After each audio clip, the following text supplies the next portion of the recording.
السلام عليكم ورحمة الله وبركاته. وربنا يصبر أهالي الشهداء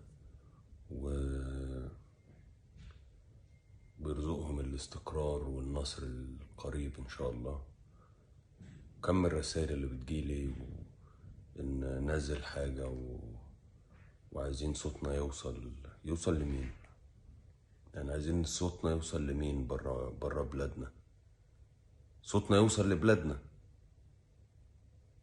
بلادنا عندها جيوش وعندها أسلحة، وبنشتري أسلحة وبنشتري دبابات وبنشتري طيارات وبنسيبها لحد ما تصدي وتترمي ونشتري غيرها. هنستخدمها امتى أسلحتنا وجيشنا وجيوشنا؟